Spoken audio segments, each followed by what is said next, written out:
So we've got a Star Trek Next Gen that's acting very bizarrely. I'll let it flip it on and see how it behaves. Well, it's got a color dot matrix display in it, by the way.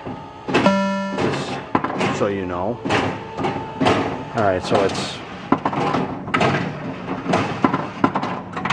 kicking some balls around.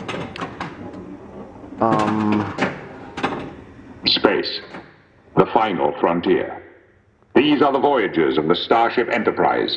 Its continuing mission to explore strange new worlds. So the first thing is the volume's really loud. This was one of the problems, is that it was just turning its volume up and down by itself. So let's try and change that and change the volume.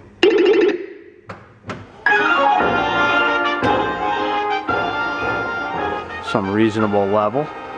Okay, so I don't know if you've been paying attention, but a while back we had a similar issue with an Addams Family where the volume was just changing itself crazily all by itself.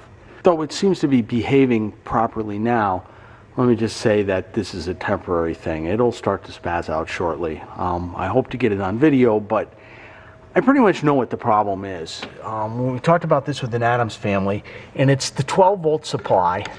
And if you remember correctly, well, if you remember at all, this little guy here is a voltage regulator, 12-volt voltage regulator, that is used for a lot of the regulated 12-volt supplies. And this little capacitor here has a tendency to fail.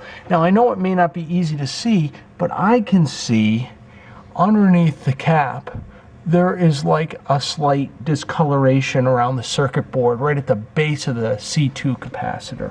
Maybe you can't see it, but I sure can, and with my naked eye. That means that cap is failing. What's happening is the electrolyte is leaking out of that capacitor.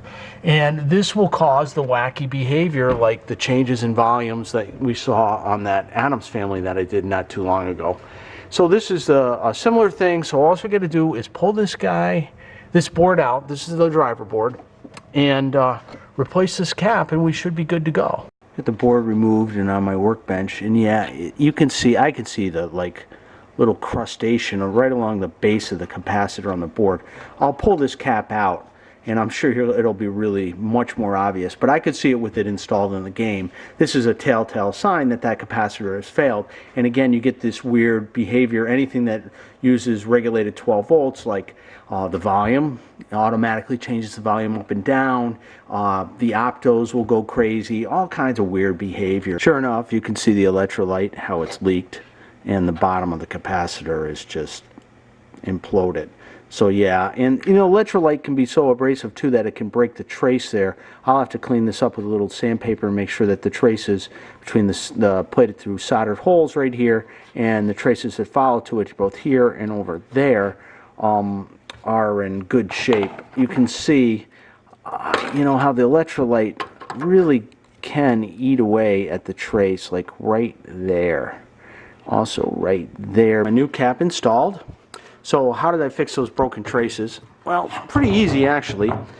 On the negative lead of the capacitor, which is this one right here, you just tag it back to this trace here, which is the main ground. You can see it goes off to the board ground. So that's the negative lead of the capacitor. On the positive lead of the capacitor, it goes over to the voltage regulator Q2, and that lead goes directly to the lead adjacent to it on the voltage regulator, and I just use a little heat shrink tubing over it so that it doesn't short out on the other two traces. And that's all you got to do to install that new capacitor there and fix those broken traces. Driver board reinstalled with their new capacitor. Let's do a power on. I love these color dot matrix displays. They're expensive, but they're really fun.